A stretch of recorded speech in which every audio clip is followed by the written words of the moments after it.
I'm here to testify. I can say that, I've always wanted to stand here. Like, I would ask myself, like, what does it take for me to stand here and preach to people? And there I was preaching. And then I also asked God, when am I going to share my testimony? And here I am, sharing it. I can say I wasn't always a Christian. I grew up in that kind of like an artist family, and I have 3 siblings. We used to attend a few churches back then.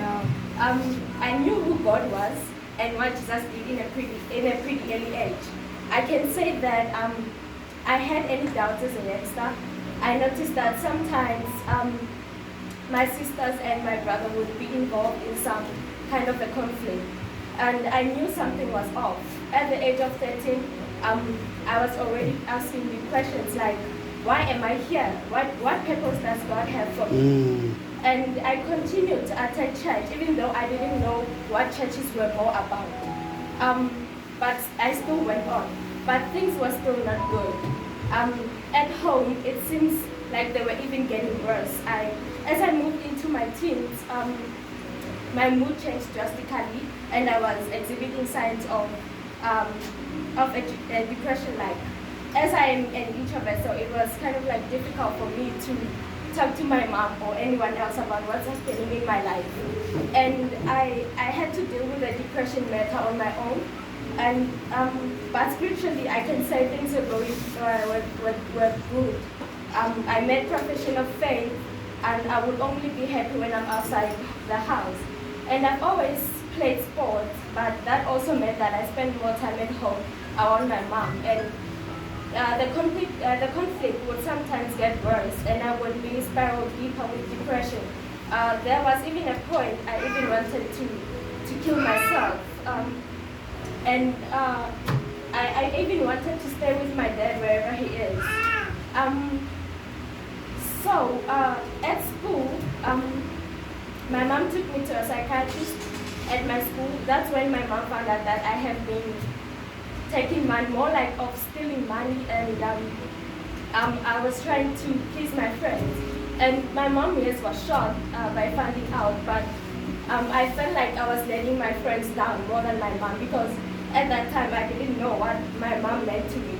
And and it felt like, I was letting my friends down. I had an eating disorder, I can say. It was another way I was reaching out for help, seeing if anyone noticed. Okay. I also decided that since I had the choice, I wouldn't go to church. I didn't have the choice. I didn't care anymore, and I didn't think and never thought God would want me. No offense, but I thought that in my mind, I thought that Jesus was this white guy who had blonde hair and blue eyes. How can he relate to me? And it was funny because I had decided that depression and God were incompatible. And what I imagined was a life that many kids would dream of. My struggles began, and I look back and think that perhaps if I had known God was to thank for all that I was blessed with, would my life have been different. Someone telling you they love you, I would feel like I had it all.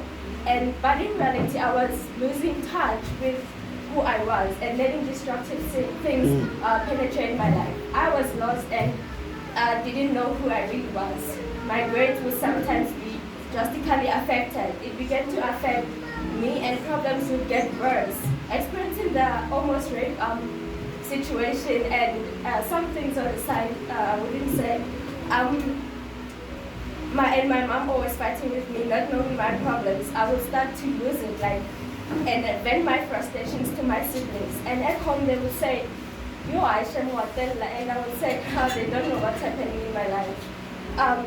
But I would not do it in front of other people, as I wanted to be perfect. Like, I wanted to give it all my all in front of people. I didn't want people to see me as that girl walked and then my life was empty. I had nobody to pray to, no God to believe in that would say that would get me out of this matter and get me through this. I would say I'm fine and made excuses for my challenge. God was not a thought anymore.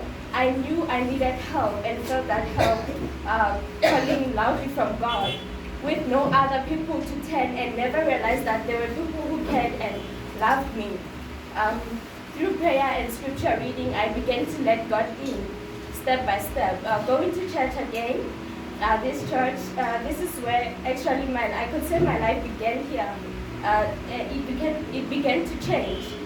The church was a welcome place, and the people were like me, just like me, and cared about the same things I did. And I started attending church on a regular basis. And thankfully, I met some people, I can call them my friends, brothers, sisters, who cared enough to explain that depression isn't a spiritual matter and that God really loved me. God could still use me because He loves great pleasures, and we are all great in some way. So some helped me to understand that it is okay to be a Christian and an introvert. And that gave me the courage, and it wasn't a problem that God can overcome. So that's when I opened up to my mom and some other trusted people that I was almost raped.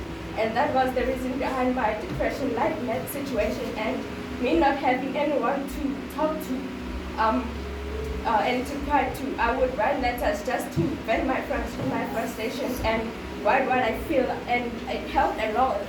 I used to cry every day, I can say, as I went on and on. So I cannot say my life has totally changed, but I know I now have a focus and a guiding light and inner peace. I know that I cannot do this life on my own. Without prayer, the sense of my life will begin to deviate again. I'll lose myself, and I've been put here on this earth by God, and I'm still working to discover my purpose on this earth. So these were levels of success in the classroom that I did not believe I was worthy of. And new pressures, attention and responsibility all came with it. Instead of embracing them, I would just press the reset button and forget them. So I knew how to get what I wanted, but I didn't know how to maintain it. And I have been through many hopeless places, but God was always with me. And Amen. I thank God that even someone who went through a period of severe doubt could be used by Him to encourage and help others. I have God now, and I have my faith. Yes. I have prayer and a relationship with Christ that Yes. I never had before. And I have an ever-growing network of people in my life that will help me achieve. I will be confident in moving forward. I embrace these challenges because of now that I believe that when success is achieved,